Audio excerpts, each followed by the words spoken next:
అనుకోకుండా heart surgery చేసి మార్చాల్సి వచ్చింది. పరదేశికి గాని పాతాళానికి గాని వెళ్ళినప్పుడు వారు అక్కడ ఆలోచించగలుగుతారు. అది ప్రమాదకరమైనవి. ఎంత ప్రమాదకరమైనవి అంటే దేవునికే మనల్ని ఇష్టం లేకుండా చేసేస్తాయి. ఖచ్చితంగా మనం ఇన్బ్యాలెన్స్ అయితే మనం మన రక్షణను కాపాడుకోలేము. అప్పుడు దేవుడు ఏమంటాడు తెలుసా?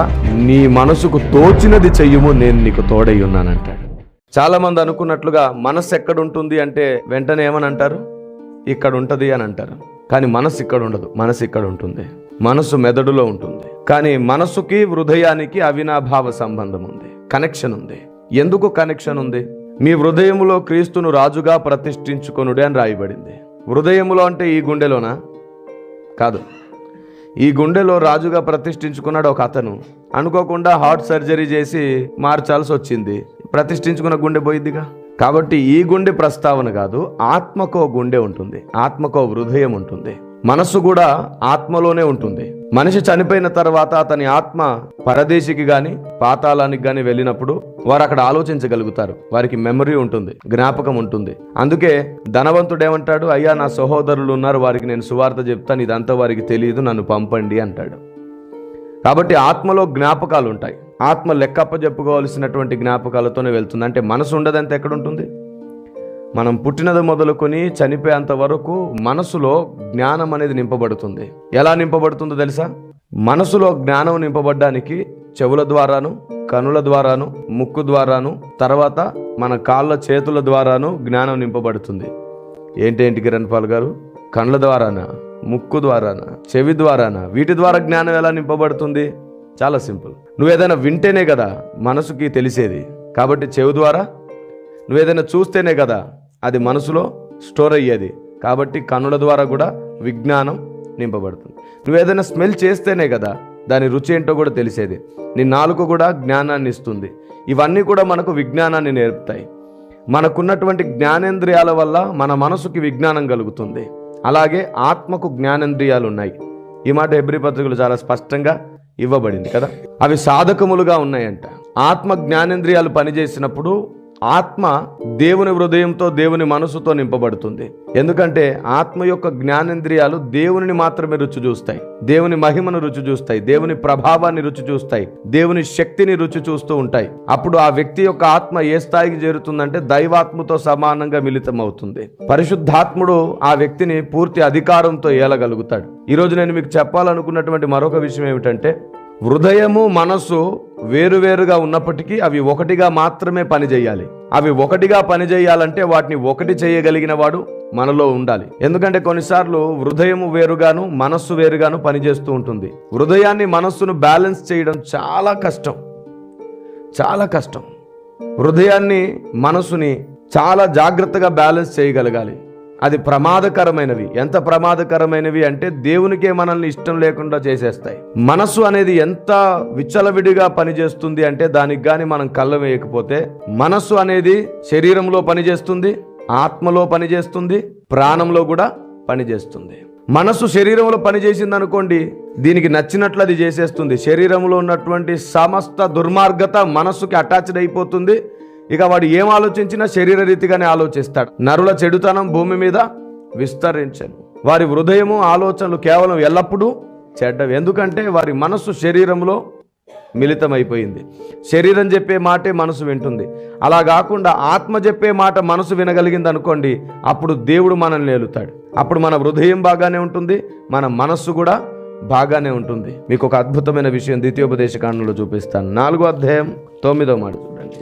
అయితే నీవు జాగ్రత్త పడుము, నీవు కన్నులారా చూచిన వాటిని మరొకయుండునట్లును, అవి నీ జీవిత కాలమంతయు నీ హృదయంలో నుండి తొలగిపోకుండునట్లును నీ మనస్సును బహు జాగ్రత్తగా కాపాడుకొనుము.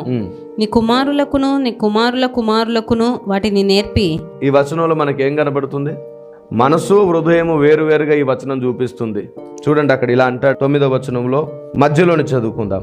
అవి నీ జీవితకాలం అంతయు నీ హృదయములో నుండి తొలగిపోకుండునట్లును, నీ హృదయములో నుండి తొలగిపోకుండునట్లును అంటాడు. మరలా నీ మనస్సును బహు జాగ్రత్తగా కాపాడుకొను. అంటే మనసును జాగ్రత్తగా కాపాడుకోకపోతే అవి ఎక్కడి నుంచి వెళ్ళిపోతాయంట?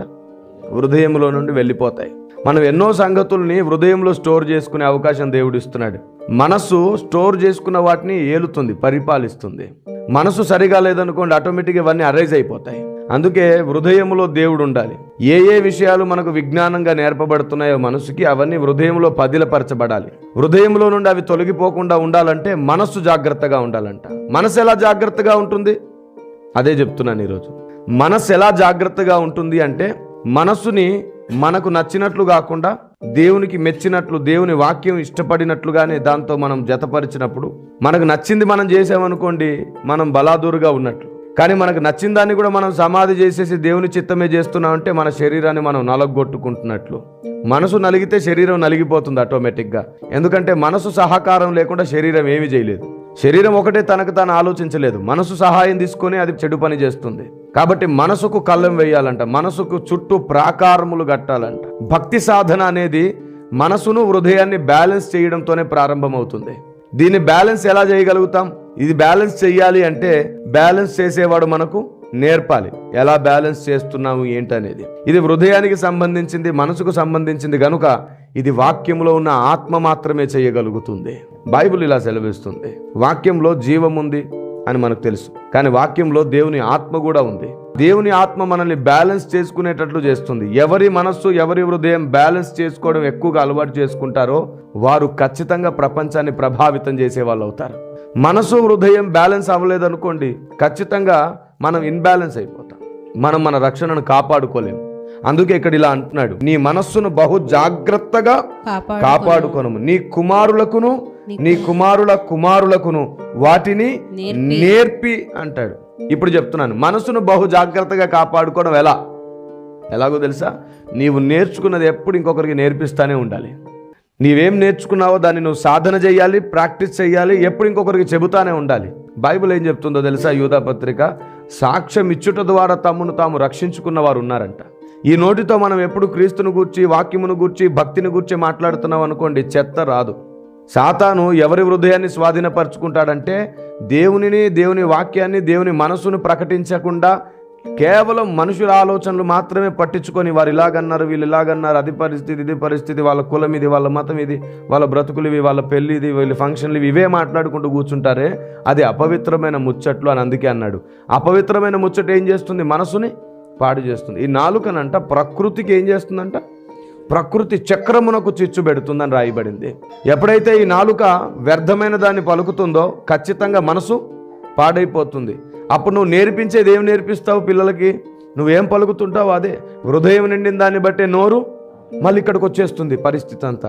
నీ హృదయం నిండా కూడా వ్యర్థత నిండింది కాబట్టి నీ నోరు కూడా వ్యర్థతే మాట్లాడుతుంది. కానీ నీ హృదయం నిండా ఒక్కసారి వాక్యాన్ని, దేవుని మనసును నింపుకొని చూడు, నువ్వు ఇక కళ్ళు తెరిచినా, పడుకున్నా, లేచినా, కూర్చున్నా, నువ్వు మాట్లాడిన ప్రతిసారి దేవుని ఉద్దేశం బయటకు వస్తుంది. దేవునికి స్తోత్రం కలుగును గాక. అప్పుడు దేవుడు ఏమంటాడు తెలుసా? నీ మనసుకు తోచినది చెయ్యుము, నేను నీకు తోడై ఉన్నానంటాడు.